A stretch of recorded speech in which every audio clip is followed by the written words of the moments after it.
Chapter 19. August 1969 will always remain indelible in my mind.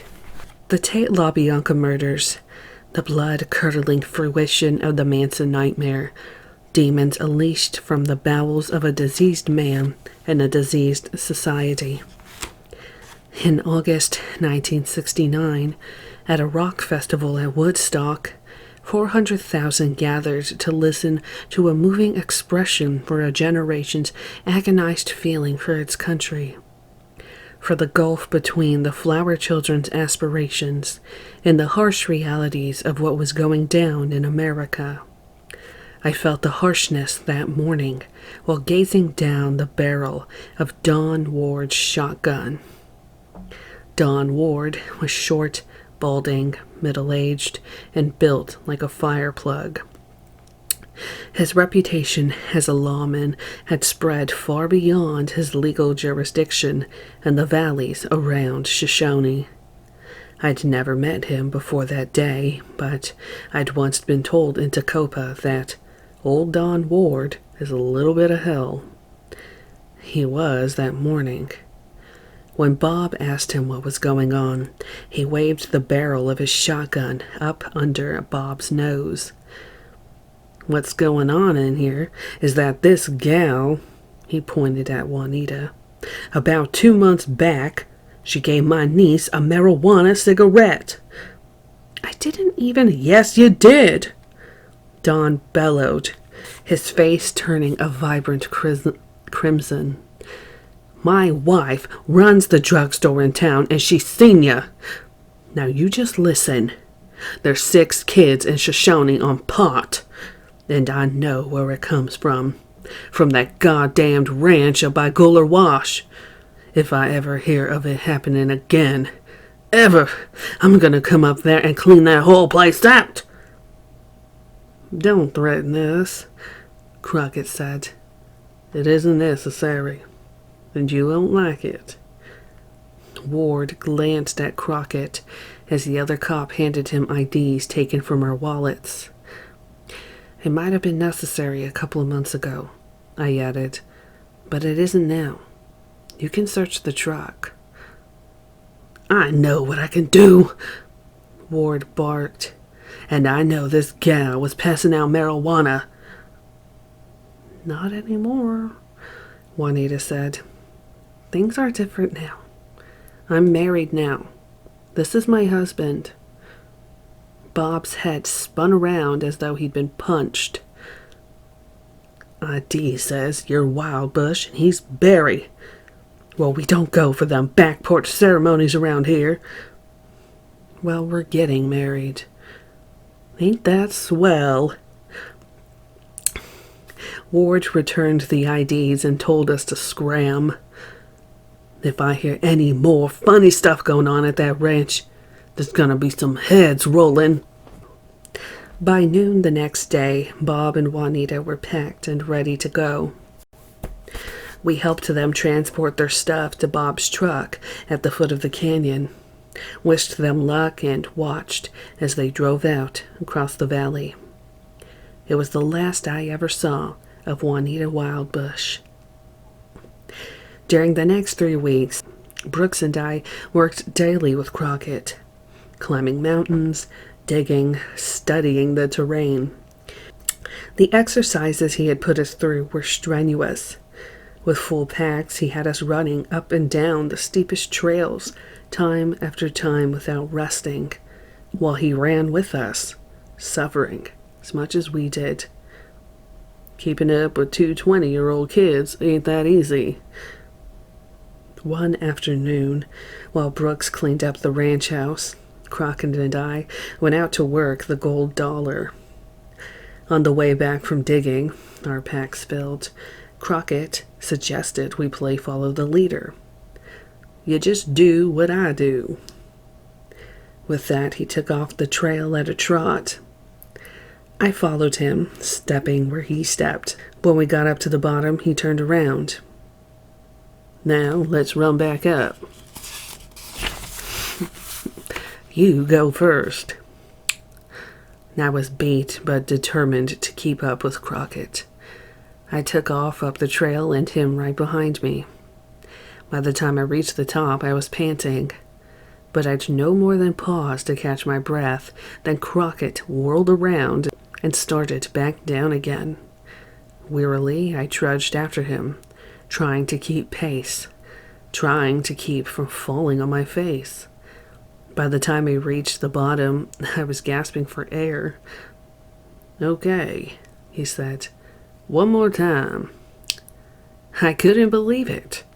Instinctively, I turned and started back up, but my breathing was coming too hard, and I just couldn't go on. I was angry and exasperated. Midway up, I'd had it and was ready to cuss Crockett out. When I whirled around, he was right behind me, grinning.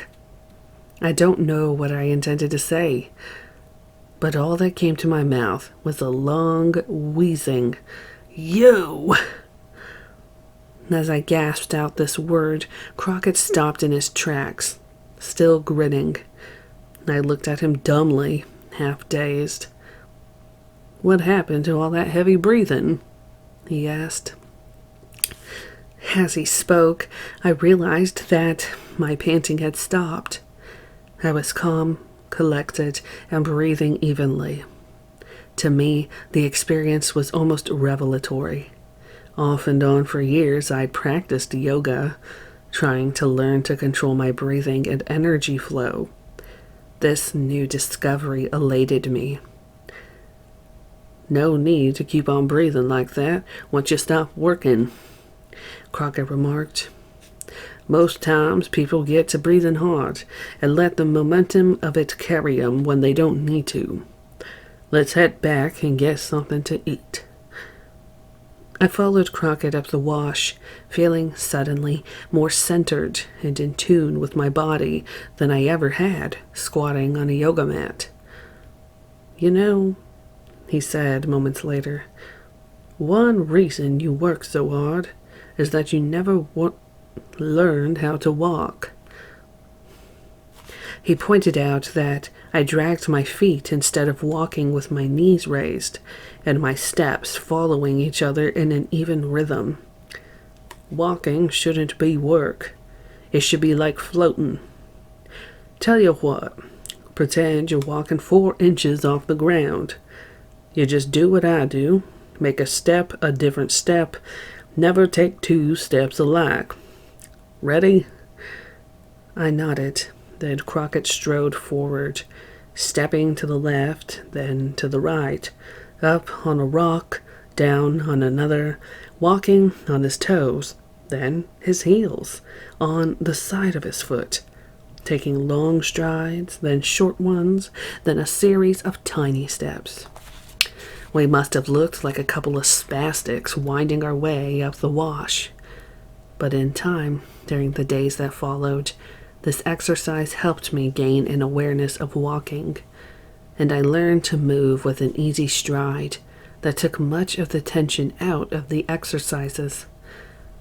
Crockett used to say that the body is the temple of the spirit, and that the way the body moves is a reflection of the spirit. The spirit moves the body, and the muscles in a beautiful way. It don't mean the spirit has to stay in the body, but it mostly does. And the way I see, it deserves a nice ride. Spirit occupies no time and space. It can postulate and perceive what it postulates. But getting in touch with it, he insisted, was impossible unless one was tuned into the body. It's like all-day yoga, getting the body lined up so the spirit can move around time, some, and be in touch with other spirits, other forces. Charlie's views on the body's importance and sex closely paralleled Crockett's. Charlie had said that what made sex a spiritual trip was spontaneity. Change the motion, change the rhythm. Or as Crockett had put it, never make the same step twice. It was a way of getting free, aligning the body with the spirit, and in doing so, being in touch with the greater energies around you. Sometimes, Crockett said, you hear people say that mind and spirit are one, but it really ain't like that. A better way to look at it is to picture a man riding in a carriage. The carriage is the body. The spirit rides in the carriage. The mind is the driver sitting on top. The emotions are the horses pulling the carriage. The brain is the reins between the mind and the emotions. The mind, the emotions, and the body are all vulnerable to distraction, laziness, habit, misdirection. I mean, you just can't let that carriage go along on its own momentum and think your spirit is okay. You got to be aware all the time. That's why we keep on carrying heavier loads and climbing steeper trails, to keep our awareness keen. It's like you told me and Charlie said, come to now. Well, that's right. Where the spirit is concerned, now is a 24-hour day proposition. Perhaps the heaviest experience of that summer happened around 8:30 one night when it started to rain. The three of us were sitting in the bunkhouse, playing bridge. A couple of my friends, Amanda and his wife, had come up to the ranch that day and were sleeping in the bus with their little daughter. We were in the midst of the game, joking about how we had made it rain. It seldom rains in Death Valley in August, just by postulating it in our minds. When I remembered I hadn't taken the mattress up to the bus for my friends to sleep on. The mattress was still leaning against the wall of the bunkhouse. That floor gets pretty hard, Crockett said. Why don't you run the mattress up to them? Raining too hard now. Nah. The rain will stop when you go outside. Long enough for you to take it up there and come back. Brooks and I both looked at Crockett. Well, are you gonna do it? He asked me. Sure. And I grabbed the mattress and ran through the open door. The moment I stepped outside, the rain stopped dead. Flabbergasted, I hurried up the hill to where the bus was parked, left the mattress, and trotted back to the bunkhouse. It couldn't have taken more than 40 seconds. Not one drop of water fell on me. Yet, the moment I stepped back inside the bunkhouse, it started to pour. Crockett was grinning from ear to ear. How the hell did you do that? We did it, he said. How? Well, you saw everything I saw. You tell me how. But how did you know? Sometimes you just know things. It doesn't make any sense, I said. Postulate and perceive, Brooks declared. By that time, Brooks and I were firm believers in Crockett's powers. The stronger his influence, the more anxious we were that he meet Charlie. We hadn't seen a newspaper in weeks and knew nothing about developments in the Tate LaBianca investigation, nor that Spawns had been raided on August 16th, the family arrested for possession of stolen vehicles and later released.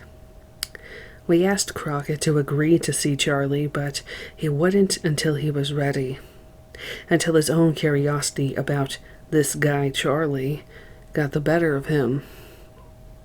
A few days later, Brooks and I were in the garden picking vegetables, while Crockett sat on the porch, whittling on a piece of wood. The air was still, yet I heard something. A low rumbling sound which seemed to be coming from some great distance. What's that noise?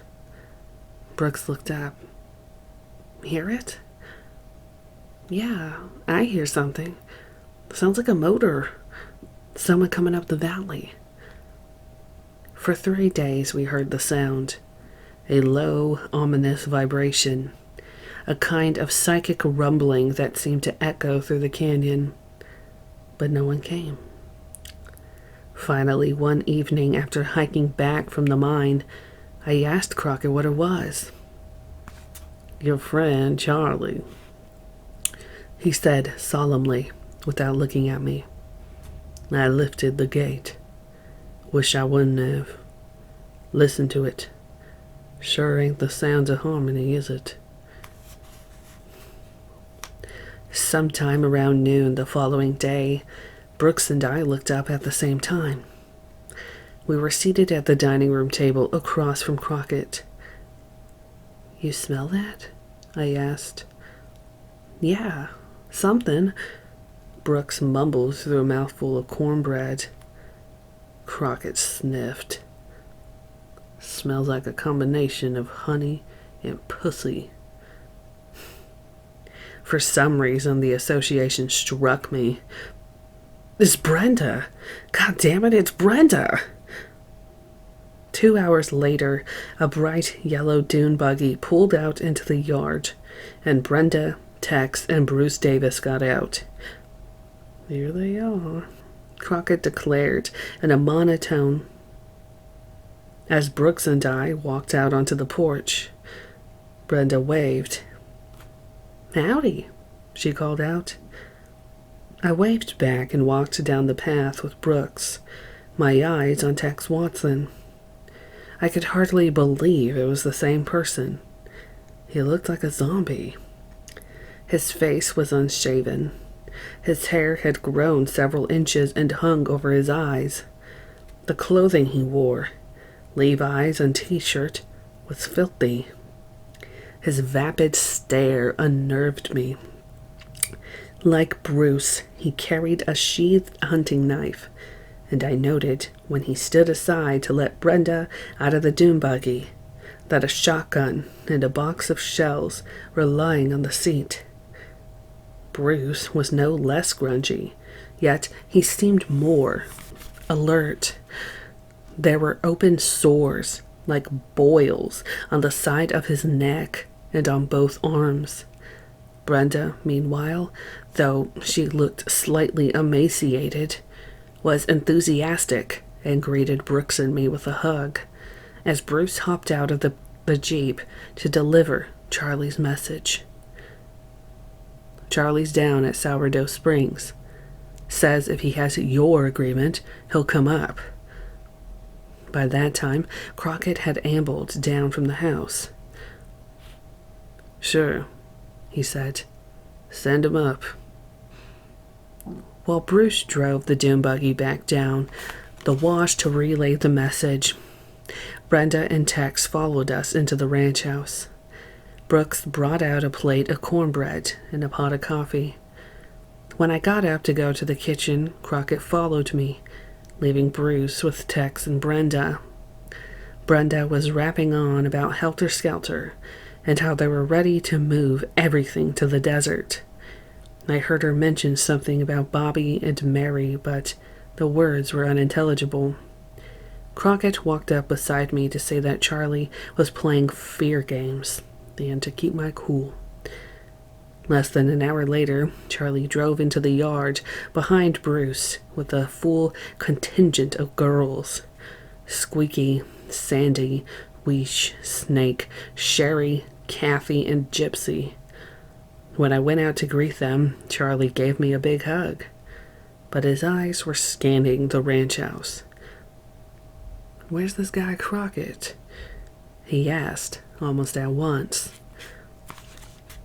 It must have been about 4 when we all gathered in the ranch house around the table. Crockett sat at one end playing solitaire, Tex at the other, beside Snake and Squeaky. Charlie, meanwhile, paced nervously around the room, casting an occasional glance at Crockett, while declaring that the moment of guns, jeeps, dune buggies, and supplies to Death Valley had begun. At one point, Charlie came up behind Brooks, who was seated beside Crockett, and pulled out his hunting knife. He jerked Brooks' head back and laid the blade against his throat. He spoke to Brooks, but looked at Crockett. "You know, Brooks, I should cut your throat. Right, Charlie, Brooks said jokingly, as though it were all in jest. It's certain Charlie was struck by the change in Brooks, who only months before was completely paranoid and barely able to function. It's equally certain that had Brooks known about the murders, he would not have been so cool. But it wasn't Brooks or me that Charlie was baiting. It was Crockett, who, after a cordial howdy and a handshake, had lapsed into silence before his cards. Charlie wasted a little time in sending several of the girls with Bruce Davis to check on the Myers ranch. Then he sat beside Crockett and began rapping about Helter Skelter. Crockett just listened while Charlie laid out his trip, pausing just long enough to ask Crockett for a cigarette. Crockett handed him one. A couple of times Crockett muttered, "Yeah, but little else." It wasn't until Charlie got into his "we are all one" routine that Crockett seemed to perk up and listen more intently. Brooks was standing in the doorway to the kitchen. I was seated at the opposite end of the table beside Brenda. As Charlie spoke, Crockett nodded, his hair falling in tight ringlets around his eyes. Charlie leaned forward, his elbows on the table, his hands gesturing freely. "Dig it," he said. "I am you, and you are me." "No," Crockett interrupted. "No, that ain't true." Charlie's hands came to rest on the table. He just stared as the old man went on to explain, while I exchanged glances with Brooks. "We are both spirits. That's true.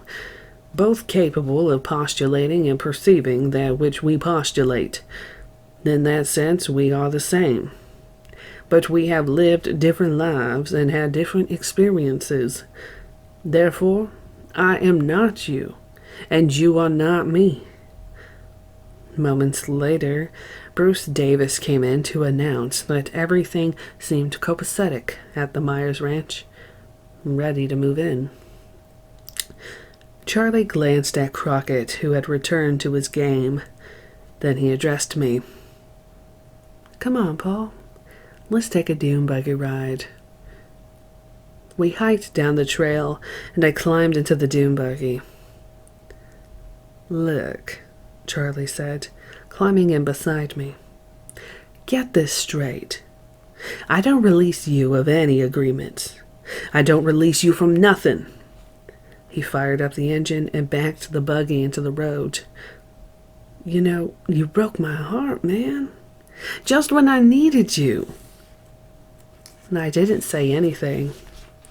I felt strangely composed as we passed the Myers Ranch and headed up behind the ranch. "I got a scene going here now, Charlie." "What kind of scene? What are you doing?" "Just doing things with Brooks and Crockett." "What things?" "You told me to never put my business in the streets." "I'm not the streets!" Charlie bellowed, slamming on the brakes, his eyes flashing. "What about our trip? What about the things we were doing?" "I'm still doing them. I ought to kill that old man is what I should do." When we reached the summit, Charlie stopped and faced me. "I'm gonna get you back with me. You ain't released from nothing." "It's too late." "Even if I have to torture your little ass." He glanced at me. "Even if I have to tie you to a tree and slit your belly open. I might just tie you up and have the girls take turns giving you head till you're about ready to come. Then I'll cut your prick." And I remembered Charlie's fear games and was determined not to let him get to me. "You're a riot," I said. "You know, man, we had to kill Shorty." He fired up the engine. his eyes on mine. That's right. How come? Got to talking too damn much. A real pain in the ass. We cut him up real good. I didn't believe him. I didn't want to believe him. Had I gone for it, I would have been overwhelmed with fear. That fear might have done me in. Yet, when he said it, I felt it might be true. That Charlie was capable of such an act. Only minutes before, I'd seen him put the knife to Brooke's throat. Yet, it was all for show. All done to get to Crockett. Crockett was the one Charlie wanted. Not to kill, but to discredit and invalidate in front of the family. Winning me back would be one way to do it. Charlie recognized and respected Crockett's power. The fact that he asked permission to come up to the ranch was proof of that. There was also a part of him that sought to learn what Crockett had to teach. By that time, Charlie had created a void around himself. He had fallen into the hole of his own madness. He could only grow if he were challenged. And by then, there was no one to do so. Just a band of followers programmed to heed his every whim. Just how far they were programmed to go, and had gone, I had no idea. As we approached the Myers Ranch, Charlie described his plans to move in immediately. He spoke to me as though I had agreed to rejoin the family, which I hadn't. He said he was bringing in enough supplies and weapons to outfit an army. He said Helter Skelter would go down in recorded history as the grand finale. We had just pulled in and parked in front of the Barker Ranch when Charlie asked if I'd heard about Bobby Beausoleil and Mary Brunner. What about them? They're in jail, man, for murdering Gary Hinman. Did they do it? Charlie hopped out of the dune buggy. Sure they did it. You did it. I did it. We all did it. By the time it was dark, Charlie and the family had moved, lock, stock, and barrel into the Myers Ranch, leaving Brooks, Crockett, and me alone at the Barker Ranch, just a quarter of a mile away.